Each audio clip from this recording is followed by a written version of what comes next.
Are we ready for today to dive into the whole skin gut hormone connection kind of jazz? I got so much feedback from a lot of you saying that you were really jazzed about this, and I am too. Vivien is a plethora of knowledge, so I'm really excited to dive in because, I mean, if you guys know me, you know I had my whole hormone journey of 5 years and totally lost and everything in it. So I can't wait to dive this and get started. I think it's connecting, but you know me in technology, it doesn't go so well. Let's see. Hi! Hey. How are you? I'm good. How are you doing? I'm good. I'm so excited. Like, I had so many people messaging me being like, wait, will the replay be on this? Because I can't catch it at this time. I need to sort this all out. Yeah, people need this type of information, so happy to be on and happy to connect with you. Me too. So I'm going to do a quick little intro and then I'll dive into the fun little spiel that we got. Absolutely. So for you guys that are new to anything, my name is Laura. I am the creator and founder of Healing to Happy. And I used to struggle with hormonal imbalance for 5 years, lost my period, had horrible skin flare-ups, and walked that whole route that I was able to heal with healing my gut. And now my specialty is in anxiety and gut health and connecting those two because it is the center of everything, which I know we're going to be diving into today, which I'm really excited about. And the whole reason behind this whole happy hour is to bring people on that are creating change within their field and are knowledgeable, but in like a applicable way that isn't so frightening and just like, oh, you have to go on crazy like diets and all this kind of stuff, and just really that puts more stress on the body so people don't get started. And I know when I stumbled across your profile, I was like, oh, I have so many questions. Like, I love it so much. I just got so excited about it. So I'm so jazzed to have Vivien on here today, and I'll let you introduce yourself and all your specialties and everything like that. Yeah, so I'm based in the UK, if you can't tell by my accent, and I work primarily online. So I work with women all across the world, and this all really started with my own health struggles. It sounds pretty similar to you and probably most women out there, but growing up, I always say that I didn't have any health issues, but looking back, I'm sure that I did. But everything really started or was triggered around the age of 17, 18, after I'd left high school, and I joined the gym, and I was just wanting to lose a little bit of weight and, quote, tone up.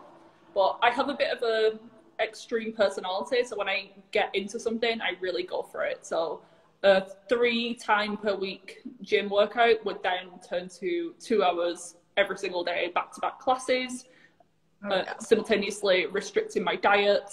And I was losing weight. I was probably feeling better because I was eating less junk food and I was actually moving my body. And I was getting a ton of compliments on the way that I was looking. I was looking fit, I was looking healthy, but health issues started to develop. So the first thing I noticed was my period vanished. I didn't really care about that because who really wants their period at that age? And when you don't really know the benefits, I didn't really care. So my period went, and then I started to break out in terrible cystic acne, and my hair started falling out. And that's really what made me kind of realize what I was doing. But I didn't really want to stop doing it. So I went to the doctors, and they offered me either the birth control pill or they told me to wait and see what happens. Obviously, if I was just going to continue doing the same thing, it was just going to get worse. So I ultimately went on the pill. The first pill that I went on was absolutely terrible for my body, and I reacted really badly, and it was a very high estrogen or estrogen pill, Dianet, and from what I know now, my genetics and things like that, it just doesn't work for someone like me. So I became quite depressed within a few days. It was my mum who forced me to swap pills, so I then went on Yasmin, which is a common one for PCOS, which I was diagnosed with at the time due to my symptoms.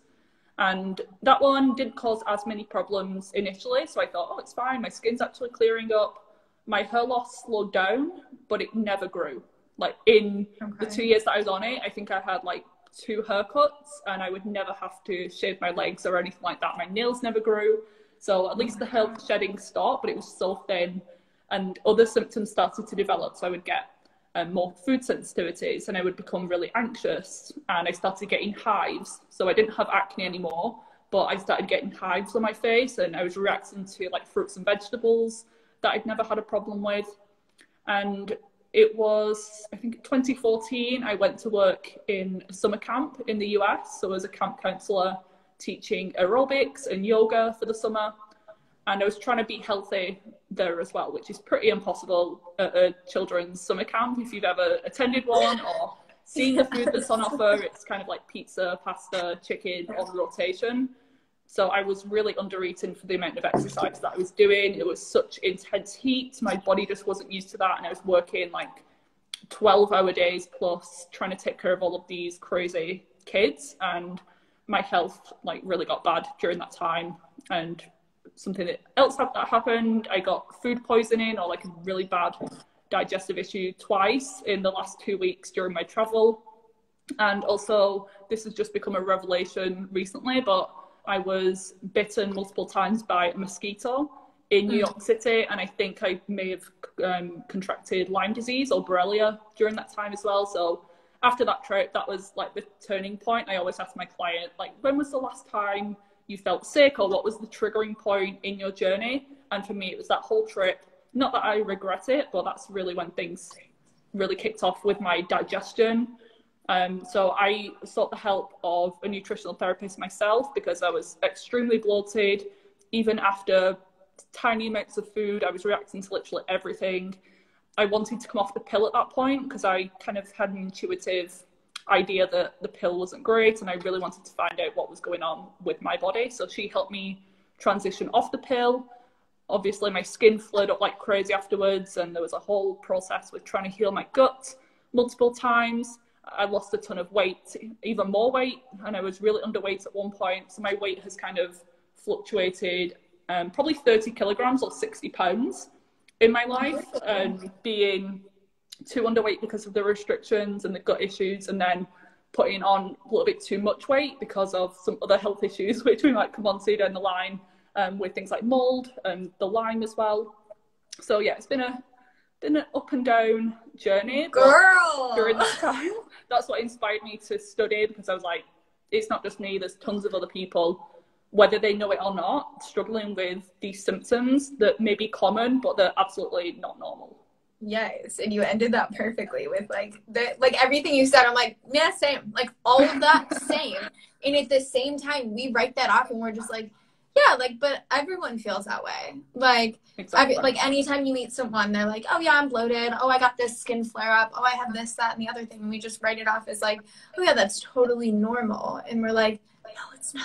Just because it happens all the time, like that is not actually normal. Like the body is supposed to feel good and energized and like fresh, right? But we know so many people that have walked this journey, which of course why your work is so needed, because you see so many people that they're like, oh yeah, it's fine, but you do eventually get to that breaking point where you're like, oh, this isn't so fine. Like I don't know how long it is. And to know that you've gone through that for how many years was that? So started when I was like 17, 18. I'm now 25, so maybe 7 or 8 years. Yeah. Wow. You know, Long time. And so most people, and you hit the nail on the head there when you were like, yeah, all the restrictions and all that kind of stuff, because that's what we normally, that's why I loved, like, I repurposed your image. I love it, because how many times, like, I don't know about anyone listening, you Google, what can I eat to make my skin a little da-da-da-da-da, and then you're down a wormhole, and then it doesn't give you, it gives you what you can eat, but what mostly it says is what you cannot eat. Mm-hmm. So most people set off on this crazy restriction journey that then brings about all this food fear, which then brings about all this stress, and then actually does the body even worse. So how is that? What was your next right step? Like, you were on this restrictive path, you were on doing all that kind of stuff. So what was that journey like? What did you start with, and how did you come about to where you are now? Yeah, well, I did a lot of testing, because it's always important to test and not guess, particularly when it comes to gut health, because a symptom say like that bloating, again. Yeah, say could that. be due to a candida overgrowth, or parasites, or SIBO, or bacterial imbalances, not enough good bacteria, poor digestion. So all of those things can cause bloating, and the treatment protocol is different for each one. So I did a stool test, I did a SIBO breath test, I did food sensitivity test, I had my blood work done, and it was really about starting off with the infections in my gut, because I could have been eating the best diet in the world, but I just wasn't absorbing anything because I had 2 parasites, I had yeast overgrowth, I had SIBO. So when I was eating, the organisms were getting to the food and the nutrients before I was, and it was causing a ton of malabsorption. So the food was basically just going straight through, and I was eating at that point an organic diet and low sugar and like really healthy. I was spending like all of this money on food every month, but I wasn't even benefiting from it. So it's about addressing the infections first. I had to do a combination of conventional antibiotics and herbal antimicrobials just because it was like quite complex and there was a lot of things going on, and I couldn't actually tolerate a lot of supplements because I had reactions to certain herbs. Certain things would give me hives and give me anxiety and digestive issues because of my immune system being crazy. So I had to turn to the conventional antibiotics, and that's where I believe there is a time and a place for some of those things.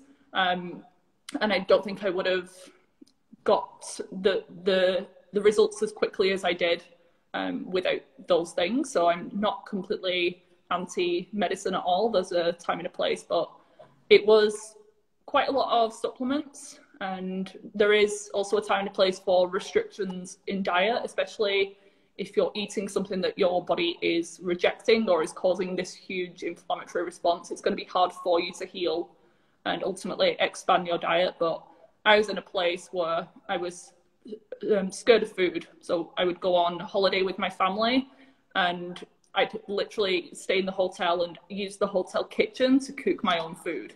They'd be going out for a meal and I would literally take like a blender and use the little oven and just sit and eat on my own, thinking that I was doing a good thing, but it was actually causing more of a problem because I was then anxious and lonely and depressed and not being around my loved ones.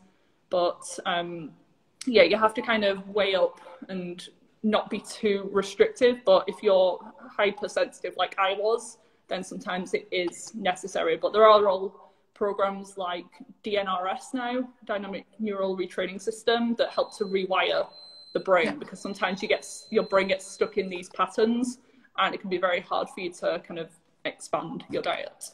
Yeah, and I mean, that is such a common route, right? Like what we started out with is that we feel like so trapped in the body. So we're trying to manipulate it and control it. And so external forces, it just feels like they're all working against it. So it's not like, of course, you have to give yourself like permission and grace to have that time period where you are testing and you're going to this thing. And that's why I love that you said, like, test, don't just guess. Because when you're guessing and you're just going to Dr. Google, that's when this food fear, that's when this orthorexia kind of vibe starts to come out, because you don't really know. You just, like, even before jumping on this call, I had someone that's going through my program, and in my program I'm talking about candida and all this kind of stuff, and she was like, yeah, I think I have that, like all this kind of stuff, I'm gonna eliminate. And I was like, no, that's not how that goes. Like, you have to actually go get that tested, otherwise you're gonna do way more damage than good.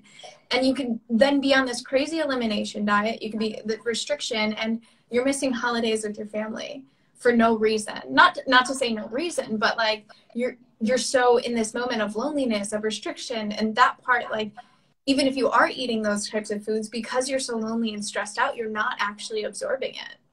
Yeah, and if you go into that meal thinking, oh, it's going to cause breakouts, it's going to cause bloating, it's going to make me react, it probably will, whether it is right for your body or not. Your brain is very powerful, so you can send yourself literally into an anaphylactic shock just with your thoughts. And that means that you can do the opposite as well. You can teach your brain, teach your body to accept new foods by eating mindfully, by showing gratitude before the meals, by thinking of the journey that the food's been on to get on your plate, so from farm to table, hopefully. And that really calms the body down, maybe doing some deep breathing before you sit down, and think of how that food's gonna help you heal ultimately. Yeah, it's always like, I tell the girls in my tribe of like, there's like you eating this like kale salad and it has all the colors and the 30 vegetables that you're supposed to eat all in one bowl.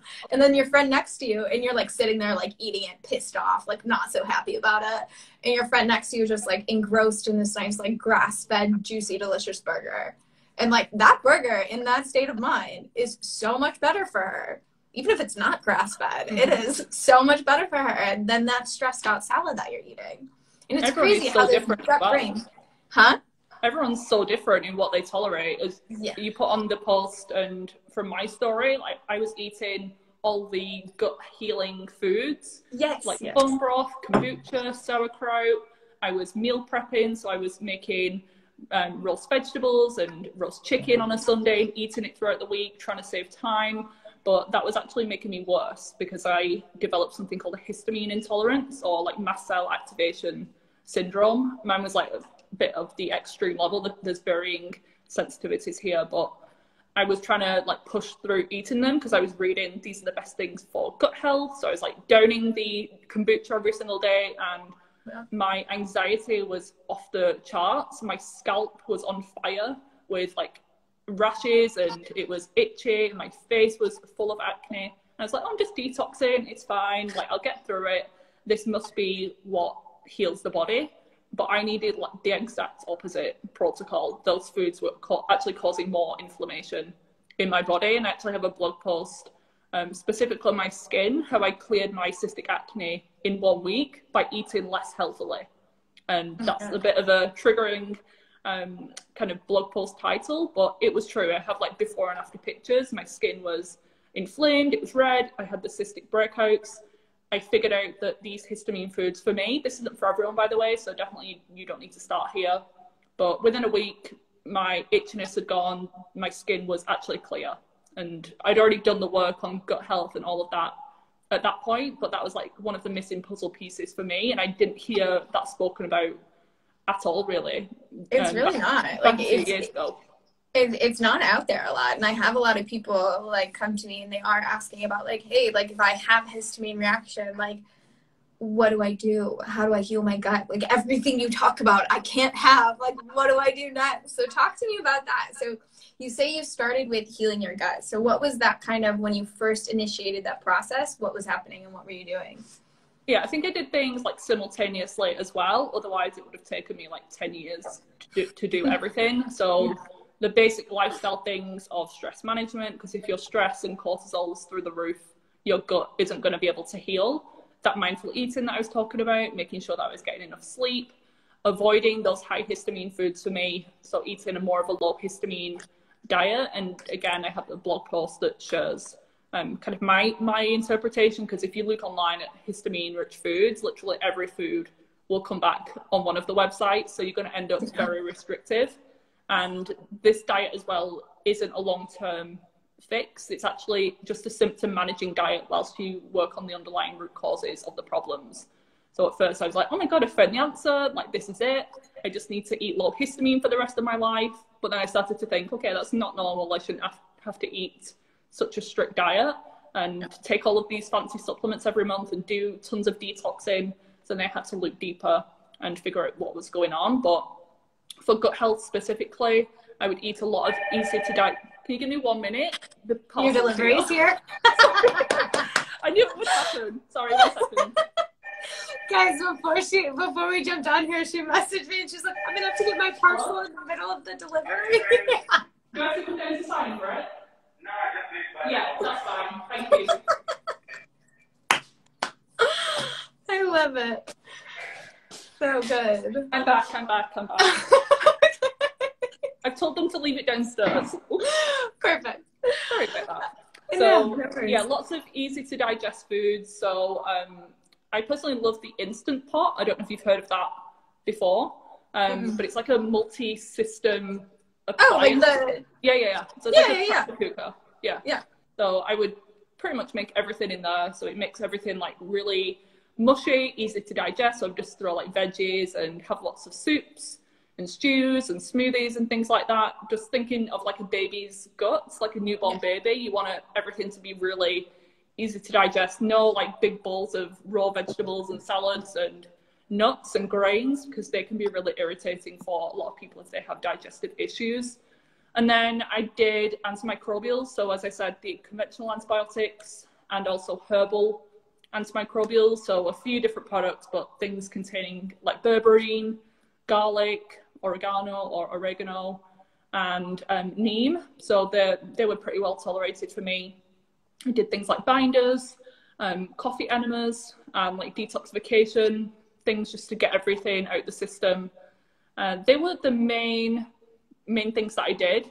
And then for gut healing, because collagen and bone broth and things like that aren't tolerated, L-glutamine for me wasn't tolerated either. So I did other things like marshmallow roots, colostrum, immunoglobulins. So there are a few things out there. You just need to be mindful of the ingredients and just test things out on your particular body, because something could be low histamine, but it could still not be tolerated in my situation. So as I said, it took a while, but retesting is important as well. So there was times where I was like, oh, my gut is healed, like I feel better, and then I still had a parasite, so I still needed to continue, otherwise I would have been back in the same boat a year down the line. So and then there were times as well towards the end where I was like, my gut is never going to get better, it's still the same, I'm still so bloated. And I did the stool test and everything was perfect, everything was back to normal. It was just a lot of inflammation after the treatments and everything. So that's why it's important to, again, test and not guess. Yeah. And so then after like your stool sample came back and everything was fine, is that when you tapped into the histamine? No, I was doing that simultaneously. So I found the Okay. histamine thing a few years back and found the diet and stayed on that for like at least 2 years, which isn't great either. And I wish I could have expanded that sooner. But then another piece of the puzzle I found at the end of last year, and I was just digging and looking for research on why I could still have this histamine issue even after healing my gut. Because for some people with histamine issues, they just need to get rid of bacterial overgrowths and fix a simple nutrient deficiency, and the histamine tolerance increases. Whereas for me, it wasn't. So I was like, okay, like I need to look further. And that's when I started to come across information on mold or mycotoxin illness. I tested my body and my levels were through the roof, elevated. And that is one of the most common triggers for leaky gut. And for me, acne, I've noticed that the histamine and the mold was causing a lot of skin issues even after healing my gut. So I've recently moved house. So it was middle of June, because I was living in like a really old home that was obviously causing the mold issues. I was already moving anyway, so it confirmed that I needed to get out there. And since moving, I've felt so much different. So I'm currently going through a bit of a detox. My skin went crazy the first few weeks, just all of the toxins being released from my system. So that was not fun. Yeah. But I definitely feel like I'm finally on the right track. I've hopefully addressed everything that I need to.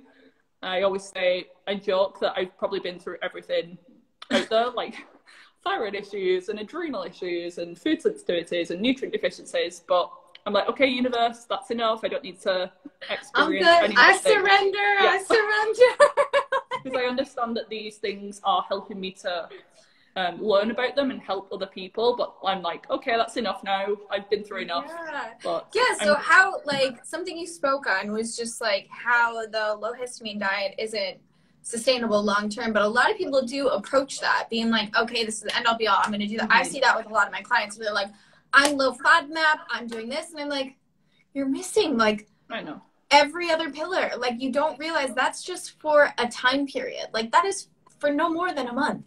Like, no more than that. And like, you can't go about that. So how is it that you were able to navigate through all of this now and not have food fear? Or is that something like you still kind of are working with, or like any kind of things like that? Yeah, so it's always like in the back of my mind, because I've been on restrictive diets for a number of years now, but just from my education and what I know, like I know that my body is eventually going to be able to tolerate all of those things. And I think that optimistic mindset is like number one, because if you see foods as good and bad or as problematic for your body, then again, they probably are going to be, whether they really are or not. So I've just decided to keep trying things out.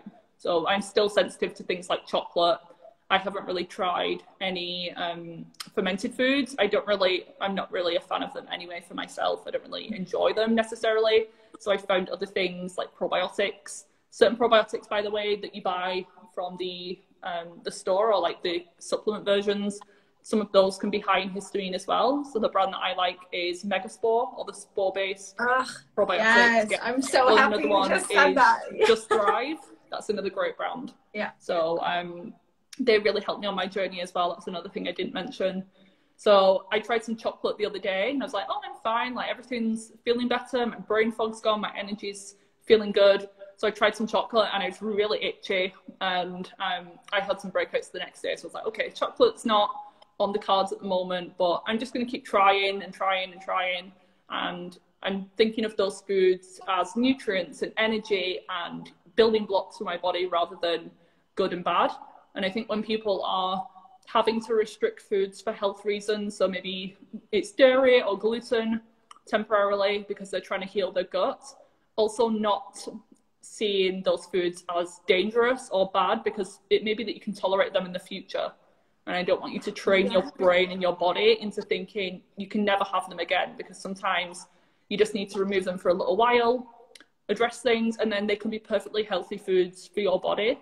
So if someone's currently on an elimination diet or something like that, just being optimistic about the reintroduction and using those mindful eating tools, and maybe something like DNRS, the brain rewiring, if you're really restricted and really fearful around foods.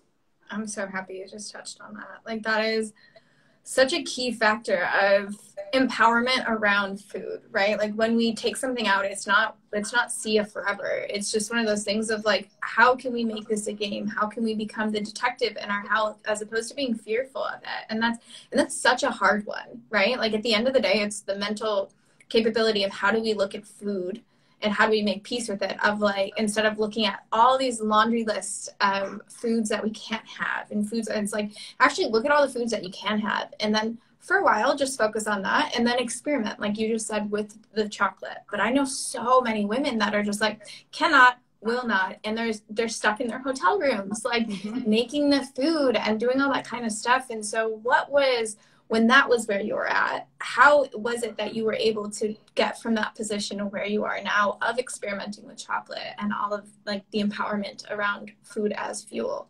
Yeah, and that was a good few years back. So it's just been a process of addressing the infections. And when you start to feel better, I think that makes you a little bit more confident to expand your diet. Whereas if you're super reactive and symptoms are getting worse, it's probably not the best time to start reintroducing too many things at once. So it is a bit of a process. So I'd start with probably the least likely to cause a problem on like the histamine list. So like at the top of the list, there's the fermented foods, vinegars, alcohol. I don't really drink alcohol anyway. I've not drank alcohol in probably like 5 years because that is really problematic for me. So I'd start off with more of the vegetables, so some tomatoes or some spinach every now and again, or some cashew nuts. They're like on the lower end of the scale. And with certain food sensitivities, particularly histamine, it's more of like a balancing act. So you don't need to completely avoid them. Unlike something like a gluten allergy or celiac disease, where you really need to be strict and avoid it completely. With some food sensitivities, it's all about how much of them you're eating, or what you're combining them with, or how stressed you are that day, how well you slept. All of those things also play into whether you're going to react or not. So if I was having a breakfast and I'd have spinach and lemon water and apple cider vinegar and kombucha all in one meal, I probably am going to react because it's like overwhelming my body all at once. Whereas if I had a little bit of them every now and again, and I drank enough water and I balanced it out with some herbal teas and a nice walk outside, then I'm probably going to tolerate them a lot better. So just learning things like that, and getting out of that headspace and just learning more about my body, training as a nutritional therapist and learning about the benefits of food and how your body can heal. All of those tools ultimately help me to branch out and expand my diet. I'm still not where I want to be yet because it is a journey, but I feel like I'm on the right track. Yeah, I mean, at the root of all of that, it just sounds like learning to trust yourself again. Right? Exactly. And understanding how the body will ultimately heal itself if given the chance, if given the right tools. it can tolerate little bits of things, but when it's been working against us for so long, it's really hard to tap into that. It's really hard to kind of get through that. But like you have been saying this whole time, it's the power of the mind. And if you can sit there and be like, hey, this is an experiment, it's not going to freaking kill me. I'm just going to try this. And then I'll notice maybe the next day my skin flared up. Okay, that doesn't work for me, you know? And that's how I am with dairy as well. Like, that don't mean I'm going to miss out on some cheese from time and time again. But I do know what's going to happen the next day, as opposed to being like mad at my body. I'm like, oh yeah, like, okay, it was worth it to have like a wine and cheese night with my friends and like know what's going to happen. And it gives you your power back after so long of it feeling like it was gone. Yeah, I see that as well. If I'm at a restaurant and they have a nice cheesecake on the dessert menu, I weigh up, do I want to enjoy it and experience the delicious taste, potentially have a breakout the next day, or would I rather have clear skin because there's an important like meeting or something the next day? So sometimes I don't have it, sometimes I do. So it totally depends, but that is like food freedom, and that is empowering to know that you're in some sort of control. But particularly with skin issues, I see that all the time, people removing one thing, so maybe they take out dairy and see some improvement, so they think, oh my god, like this is great, there must be other foods causing a problem. So they then take out all grains, and then they take out all fruits and sugars, and then they take out nuts and seeds, and then they take out chocolate. And maybe their skin is better than what it was, but they're missing like key basic things. So maybe they're like stressed out their mind, or they're using coconut oil on their skin, or they're not going to the bathroom every day. So you start to like focus on the minutia, or like the tip of the iceberg, and then you forget all of the basic things, all the foundational things, hormone imbalances at the root of the problem. And I've been there as well, but yeah, if we want to get to that place where you can be mindful of your skin triggers, but not let it totally ruin your life or your day when you get a breakout.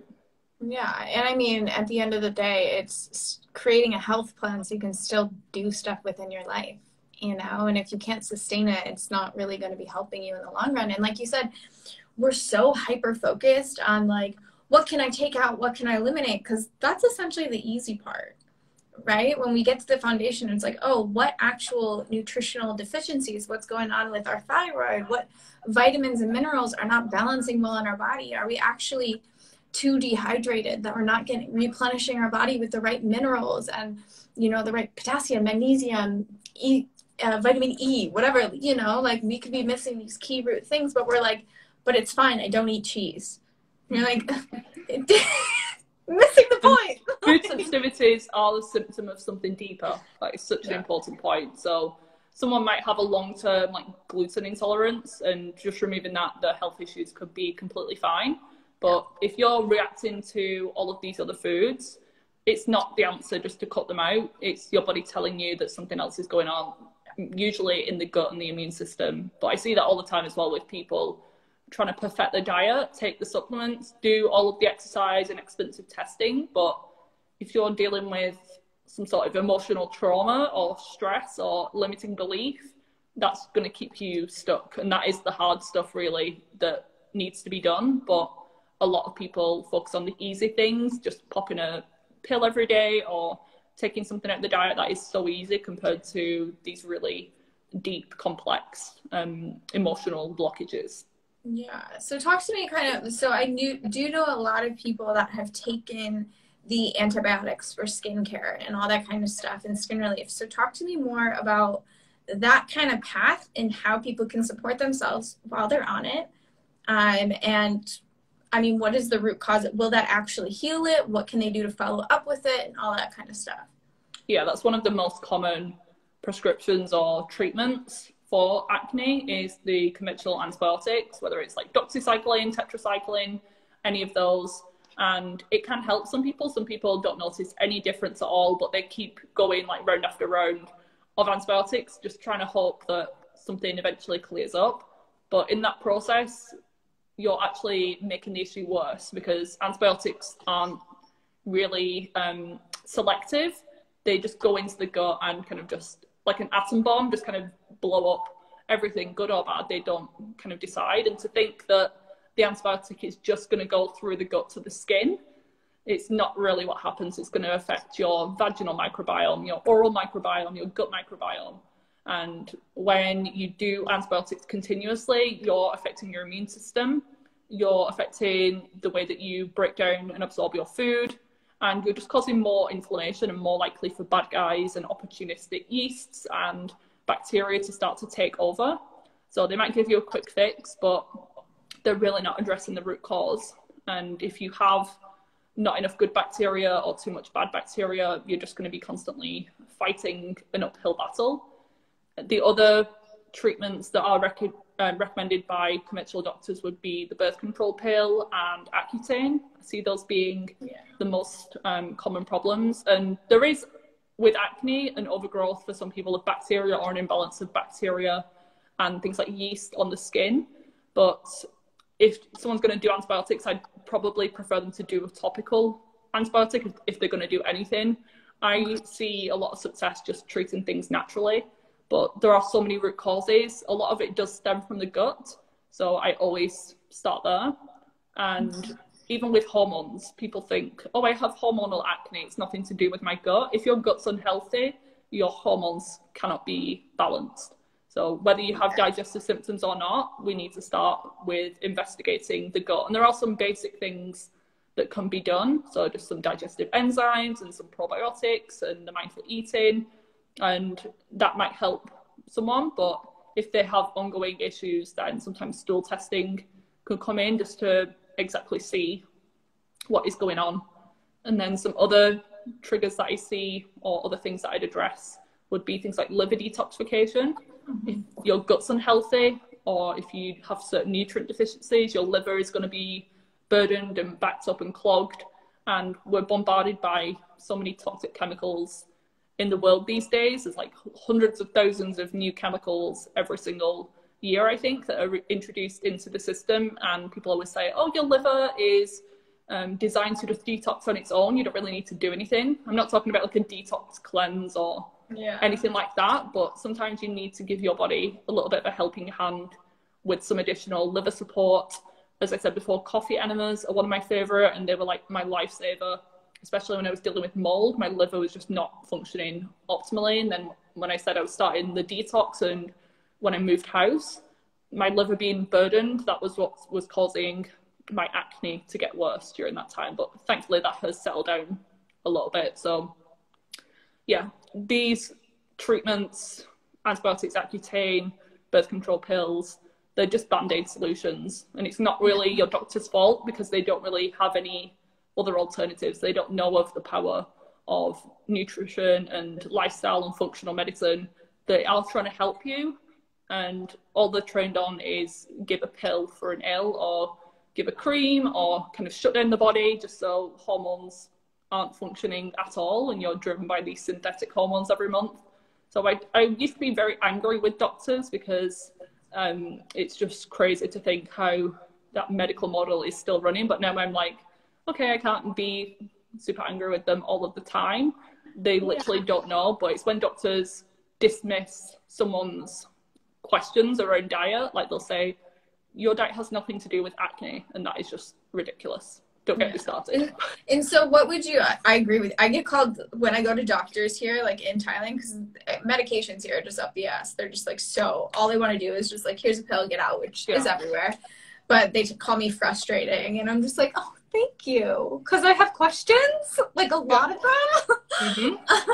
I'm sure the doctors near mine, I think they have like a warning signal when I book in for something. I hardly ever go anymore, but I think they try and like pass me around to different doctors because they don't want to deal with me. But so what would you advise anyone that currently is on, say, Accutane or one of those kind of medications and protocols? They're already on it. They have to finish the course, however it is. What would you suggest that they can do to help the body heal holistically while they're on it? Yeah, you can definitely get started. Same with like the birth control pill. It's actually ideal that you get started before you come off one of those medications because the withdrawal process can be pretty full on, and it can cause like a rebound skin breakout in some situations. So really just starting with the foundational things.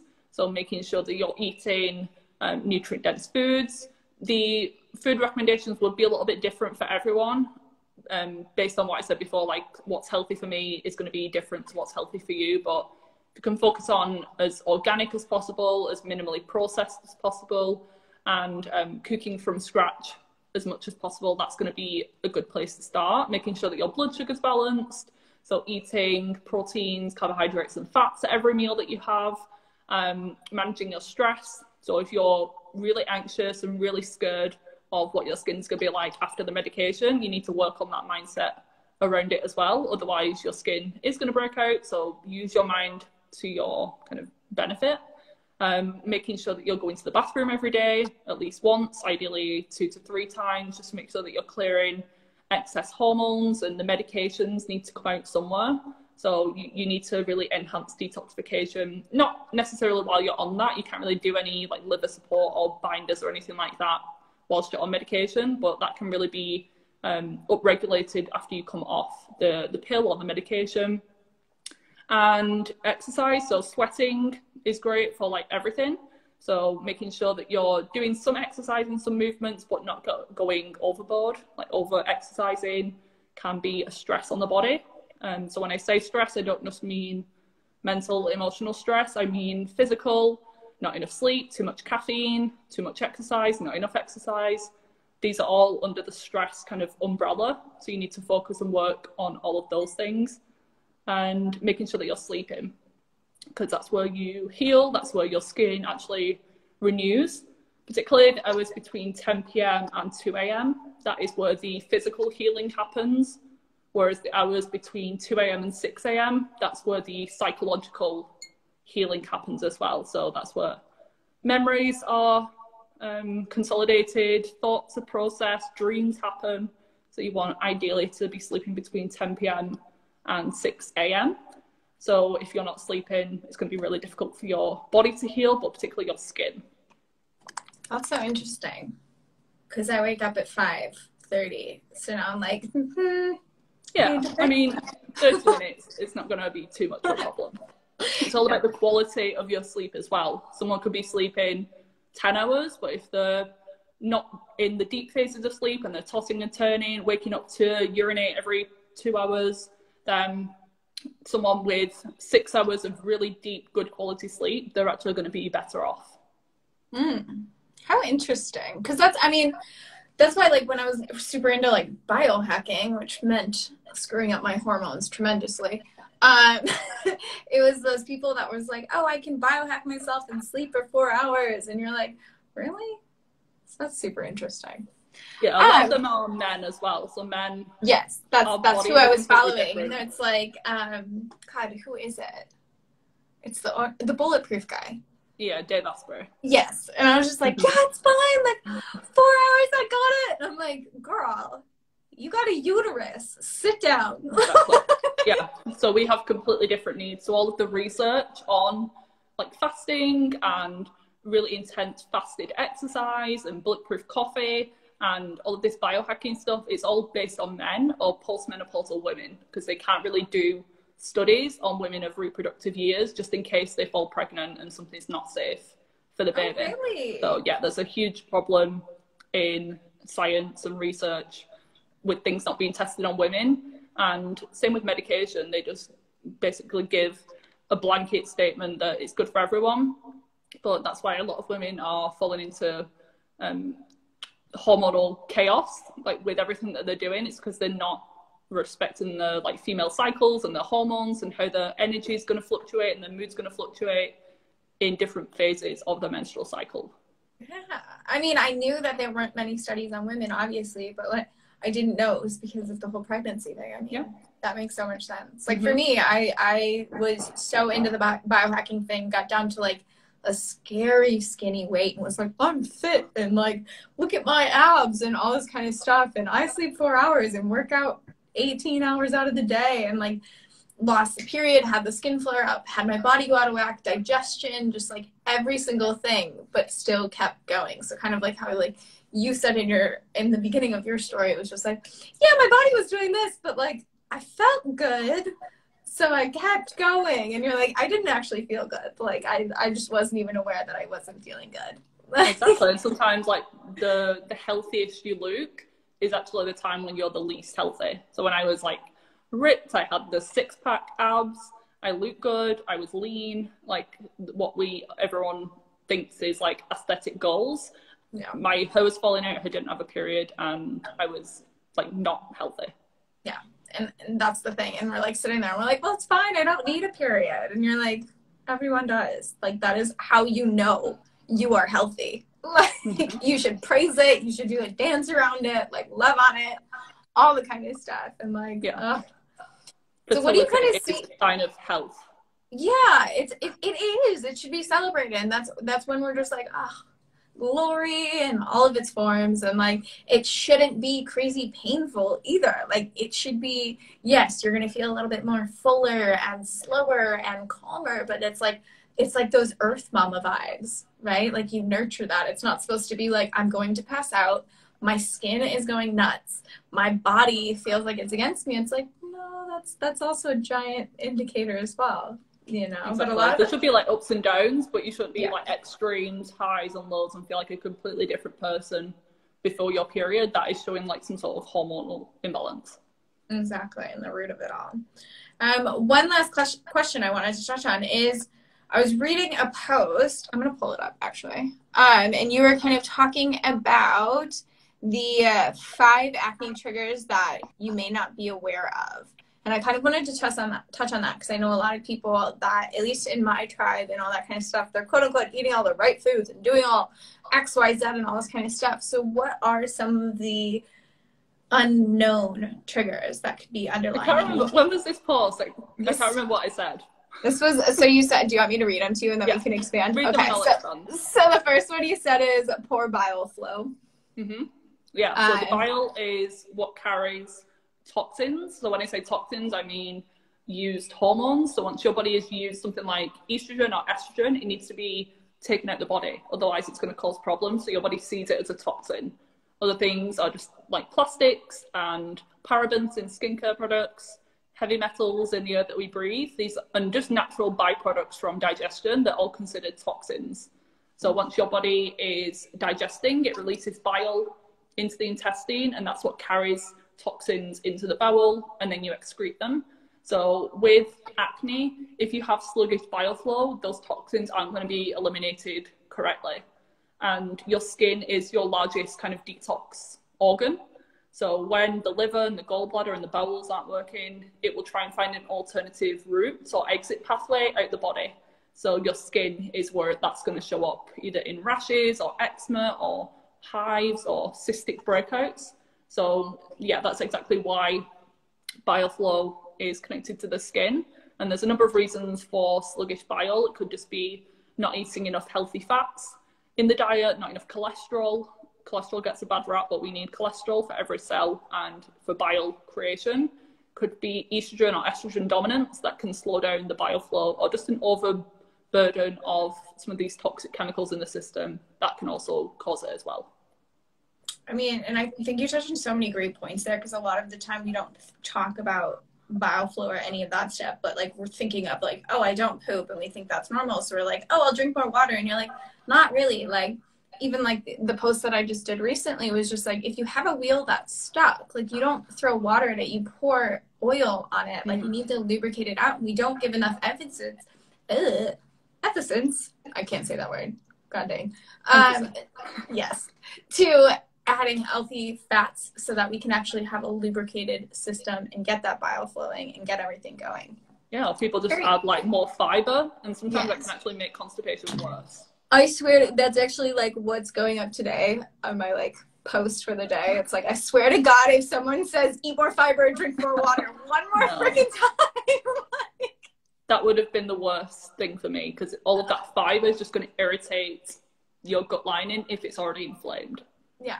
Ugh, so annoying. The other one, I think you touched a lot on this one, was the hidden food sensitivities. Yeah. Which, like you said for yourself, was the histamine intolerance, where it's like, yeah, bone broth in theory sounds great, but it might not be working for you. And like, that's okay. Like, it's not like you keep drinking it being like, no, but it's good for me, and like convincing yourself. You're like, no, your body is not doing so well in it. The main one, yes, I want to talk about low thyroid function. Like the thyroid, the queen of all queens, that is so underspoken about. So I kind of want to touch on that. Yeah, so your thyroid gland is located in kind of the base of the neck, and it's the master metabolism gland of the body. So it tells every cell kind of how to function and how to function optimally. There's a thyroid receptor cell in every cell of the body, and that's why symptoms can be anything from the tip of the head to the bottom of the feet. And that's why a lot of people can be missed or overlooked or misdiagnosed as having something else when they actually have a thyroid issue. And it's so common to have a thyroid issue, even in like young women in their teens, 20s, 30s. A lot of people think you need to be in like your 50s or 60s to develop a thyroid issue. You need to be overweight. You don't. A lot of women have subclinical or kind of out of range thyroid, not necessarily diagnosable levels, but doctors just wait until your thyroid's fully diseased and damaged before they actually do something about it. They give you a diagnosis and a medication at that point, but there could be years when your thyroid's just not functioning 100%, and you get told everything's fine, you're just getting older, this is normal, but it's not. So when your thyroid's sluggish, your digestion can slow down, and we've just spoken about how important digestion is and bioflow for the skin. When your thyroid's sluggish, your sex hormones, so your periods and your hormones, are going to be out of whack. So that can obviously cause acne as well. Your liver detoxification is going to slow down, and your skin cell turnover is going to slow down as well. So we should be shedding skin frequently. And if your metabolism's slow, that process can slow down, and that's what can cause clogged pores. And obviously clogged pores are the predisposing factor to breakouts. And your skin can just be elsewhere in the body. You can get things like keratosis pilaris, which is like the chicken skin on the back of your arms. You can get dry skin, flaky skin, rashes. These can all be linked to low thyroid function. So just getting a TSH blood test from your doctors isn't enough. That's usually what they test. Optimal levels should be between 1 and 2, but your doctors will wait. Depends on where you are in the world, but some people wait until it's like a 4 or a 5 or a 6. That's really at disease level, so you don't want to be anywhere near that. But for a full thyroid panel, you need TSH, free T4, free T3, reverse T3, and thyroid antibodies, because there's a condition called Hashimoto's that needs to be ruled in or ruled out as well, and that is very common. I'm so happy you just said all of that, like the full panel of it, because everyone's like, oh, I got my TSH checked and it's totally fine. I'm like, oh no, like you need the full thing, and seeing how you're reuptaking it and actually using it, and to see if it's distributed in the body, because it is, especially, I mean, for me, like talking about digestion and stuff, that is one of the main things that I'll look at. But with your skin as well, like you just said, it touches on digestion, bioflow, liver function, all the kind of things that we've just spent the last hour discussing. So if you're not even addressing this, you're missing like that queen of all queens that could be inside of it. Definitely. And then another one you already talked about mold exposure, and then the last one was fluoride.